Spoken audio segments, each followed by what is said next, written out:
Buenos días, buenas tardes, buenas noches jóvenes, ¿cómo están? Espero que se encuentren muy bien. En esta ocasión vamos a tocar nuestro penúltimo tema, que es el teorema de Stokes. En este caso, como vimos en el video anterior, estuvimos primero explicando lo que es el concepto del teorema, que era lo que estábamos trabajando. Para el teorema de Green, que fue lo que establecimos en el video anterior, fue la condición en donde podemos calcular una integral de línea, ¿sí?, en base a un plano, y esta integral de línea se va a hacer sobre una curva cerrada. Esta curva cerrada cubre un área, ¿sí? Y al cubrir este área estamos en el plano. Entonces la integral de línea se enfoca a una integral doble, y con eso calculamos nosotros el valor de la integral de línea. Pero en este caso, para el teorema de Stokes, lo que vamos a revisar ahora es una curva cerrada, ¿sí?, simple, en el espacio tridimensional. ¿Qué quiere decir esto? Si nosotros tenemos nuestro espacio y tenemos una superficie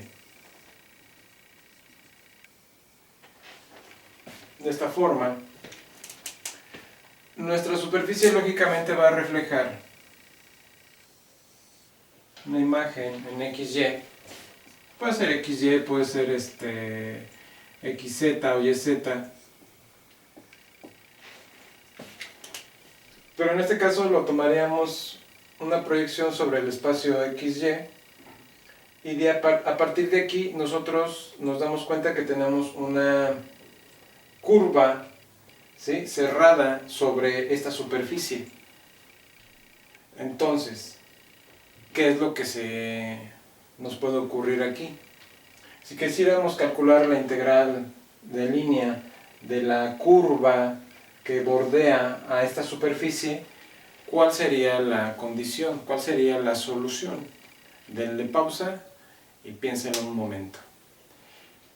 Lo que hay que hacer en particular, si estamos pensando en una superficie en 3 dimensiones, ¿sí?, podemos usar una parametrización para esta superficie, es decir, usar una integral de superficie. En este caso lo que vamos a hacer es, en base a esta integral de línea que queremos calcular sobre esta curva cerrada, que es el borde o la frontera de esta superficie, lo vamos a calcular con una integral de superficie. La explicación que dimos en el video pasado estriba particularmente en que puede ser una superficie con varias aristas, o sea, con un enfoque de este estilo. Por darles una idea, ¿no? Y donde tengamos lógicamente una superficie, y a partir de aquí pues nosotros lo que tenemos que tomar en cuenta son los pedazos que se van generando de las curvas. Entonces ya sabemos que podemos calcular con gamma la curva del borde de la superficie. Entonces podemos llamar gamma 1, gamma 2, gamma 3, etcétera, ¿no? Entonces, la idea de calcular esta integral de línea nos implica, pues lógicamente, varias curvas. Es decir, calcular la integral de línea tendría que hacerse con respecto a una suma de n curvas, que son las que forman la curva cerrada simple. En este caso, lo que haríamos sería calcular con una sola integral, en este caso con una integral de superficie, la integral de línea. Para eso, lógicamente, lo que necesitamos es el teorema de Stokes, que es lo que vamos a enunciar en un momento, y lo vamos a explicar y procederemos a la demostración. Aquí ya tenemos el enunciado de lo que es el teorema de Stokes. Vamos a leer rápidamente, y lo que nos invita es que tenemos una superficie contenida en R3 orientada positivamente. Recordemos que la orientación positiva de una superficie, nada más como recordatorio, ¿sí? La vamos a tomar a partir de cualquier vector normal unitario, ¿sí?, a la superficie. Si apunta hacia afuera de lo que es la superficie, vamos a definirlo como un vector normal positivo. Esta orientación sería positiva, y si tenemos una orientación donde el vector normal apunta hacia adentro de la superficie, sería una superficie orientada negativamente. Esto ya se dio en la tarea, ¿sí? No se explicó literalmente en ningún video, precisamente porque se les iba a proporcionar la definición en la tarea que estaban realizando en este momento, ¿no? Entonces, ahora, a partir de aquí, lo que estamos viendo es que ya tenemos nuestra superficie orientada positivamente, y va a ser definida por una función f, que va de un conjunto de R2 en R. Recuerden, la superficie, ¿sí?, va a estar definida de R, en este caso es de R2 a R, nos crea una superficie. A partir de esta superficie tenemos que la función está definida en D, lo que es en XY, y puede ser XZ o YZ, como ya habíamos especificado. Entonces, y va a ser una función f, una función de clase C2. Además, esto es para toda XY en D. Y sea f un campo vectorial de clase C1. Sea también la frontera de S, la vamos a denotar así. Entonces, la integral de superficie dada por la rotacional de f con respecto al diferencial de superficie va a ser equivalente a la integral de línea, ¿sí?, que se va a calcular sobre la frontera de la superficie con respecto del diferencial de gamma. Ahora, donde gamma es una curva cerrada simple, o define la curva cerrada simple, que es la frontera, va del intervalo a, b a S, y es una aplicación, ¿sí?, que parametriza precisamente a nuestra frontera, o a la frontera de S, y es de clase C1. Ahora vamos a pasar a hacer la demostración. Iniciando la demostración, tenemos una superficie que es parametrizada por la aplicación phi definida en D a S, ¿sí?, con phi evaluada de u, b, donde su regla de correspondencia es x de u, b, y de u, b, z de u, b, donde x de u, b va a ser igual a u, y de u, b va a ser igual a b, y z de u, b va a ser igual a la función f de u, b. Esto es para toda u y b en D. Ahora, para alguna, ¿sí?, y eso es para alguna o algún punto u, b en D, tenemos los vectores tangentes, ¿sí?, de u y con respecto de b, donde podemos calcular, ya sabemos que estamos trabajando sobre una superficie parametrizada. Entonces el producto cruz o el producto vectorial va a ser igual a IJK, o sea, el determinante de IJK, la parcial de X con respecto de U, la parcial de Y con respecto de U, la parcial de Z con respecto de U, la parcial de X con respecto de B, la parcial de Y con respecto de B, y la parcial de Z con respecto de B. Calculando las parciales, estas parciales, tenemos que la parcial de X con respecto a U es igual a 1, la parcial de Y con respecto de U es igual a 0, la parcial de X con respecto de B es igual a 0, y la parcial de y con respecto a b es igual a 1. La parcial de z con respecto a u es la parcial de f con respecto a u, la parcial de z con respecto a b es la parcial de la parcial de f con respecto de b. Ahora, nos vamos a fijar en la función f de xy, y esto la vamos a tomar como, bueno, no la función, sino el campo vectorial, lo vamos a tomar como el vector definido por las funciones p de x, y, z, q de x de y, z y r de y, z, x, y, z. Donde si f es una función de clase C1, p, q y r también son funciones escalares de clase C1.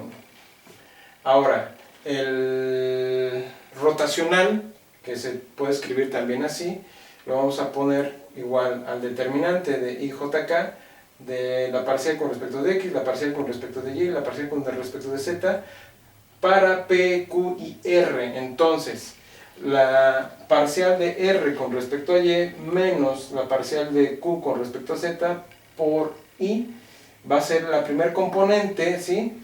En donde i es el primer vector canónico de base 3, la parcial de p con respecto de z, menos la parcial de r con respecto de x, multiplicado por el vector canónico j, para el R3. Y aquí, me falta acá, más la parcial de q con respecto de x, menos la parcial de p con respecto de y, multiplicado por el vector canónico k. De esta forma ya tenemos los elementos para la primera equivalencia. Vamos a hacer una demostración entre equivalencias. Vamos a desarrollar primero la equivalencia con respecto a la integral de superficie, y luego vamos a desarrollar la equivalencia con respecto a la integral de línea. Y si llegamos a una equiparación donde sean ambas equivalencias lo mismo, pues podemos afirmar entonces que el teorema está demostrado. Vamos a pasar continuando con la demostración, ¿sí? Tenemos ya la integral de línea desarrollada, de tal manera que ya la hemos acomodado para entonces poderla mostrar de esta forma, ¿no? Una vez establecida la integral de línea bajo estas condiciones, podemos usar el teorema de Green, ¿sí? Usando el teorema de Green, esta integral de línea sería equivalente pues, lógicamente a la integral doble sobre el conjunto D, desde que me esboza la parcial de Q más R con respecto a la parcial de F con respecto de Y, con respecto a la parcial de X, menos la parcial de P más R, la parcial de F con respecto de X, todo con respecto a Y, por el diferencial de área. ¿De quién? Del conjunto D. Ahora, para f de x, y, z, ¿sí? Tenemos que p de x, y, z, q de x, y, z y r de x, y, z, donde tenemos que gamma de t, ¿sí? Expresada como x de t, y de t, z de t, va a implicar que la composición de gamma con f va a ser equivalente a la composición de p con respecto de gamma, la composición de gamma con respecto de q y la composición de gamma con respecto de r. ¿Esto a dónde nos va a llevar? Pues lógicamente tenemos que calcular las parciales. ¿Con quién? Con respecto de p, ¿sí? Ya sabemos que es una suma. La parcial de p con respecto de y sería esta. La parcial de q con respecto de x, lógicamente sería esta. Y vamos a dejar ahorita en el otro segmento, la parcial de r con respecto de f con respecto de x, y la parcial de r con respecto de f de y, la parcial de r con respecto de f con respecto de x con respecto de y, ¿sí?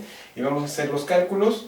Una vez tomamos la parcial de p de gamma con respecto de y, tenemos que aplicar la regla de la cadena. Entonces lo que nos deja es la parcial de p con respecto de x, d de x, d de y, esto es 0, y la parcial de p con respecto de y, d de y, d de y, sería la parcial de p con respecto de y nada más, ¿sí? Dado que esto me da 1, y la parcial de p con respecto de z, la multiplicado por la parcial de z con respecto de y. Eso, pues lógicamente me va a dar el valor de la parcial de p con respecto de y más la parcial de p con respecto de z multiplicado por la parcial de z con respecto de y. Y eso, haciendo el mismo criterio con respecto a la parcial de q de gamma de t con respecto de x, sería equivalente a la parcial de q con respecto de x de forma análogo a esto, más la parcial de q con respecto de z, la parcial de z con respecto de x. Y ahora vamos a pasar a la otra parte de nuestra demostración. Continuando con nuestra demostración, solo nos faltaba calcular las parciales de r con respecto a la parcial de z respecto de x, respecto de y respecto de x. Y esto va a ser equivalente, pues lógicamente, a la parcial de r con respecto de x, la parcial de z con respecto de y, la parcial de r con respecto de z, parcial de z con respecto de x, multiplicado por la parcial de z con respecto de y, de r más r por la parcial la parcial doble de z con respecto a x con respecto a y. Y de forma análoga vamos a calcular la parcial de r con respecto de z respecto de x y respecto de y este sería el resultado análogo a la primera, ¿no? Tomamos estos valores y lógicamente cuando los vamos a combinar ya en la diferencia que se da a partir de aquí, o sea, sustituyendo lo que nos dieron los valores de la parcial de q con respecto de x y la parcial de z con respecto de y, que sería esto, ¿sí? Podemos ver que en la diferencia esta se hace 0 con esta y esta se hace 0 con esta, ¿no? Entonces lo único que nos quedan son estas dos.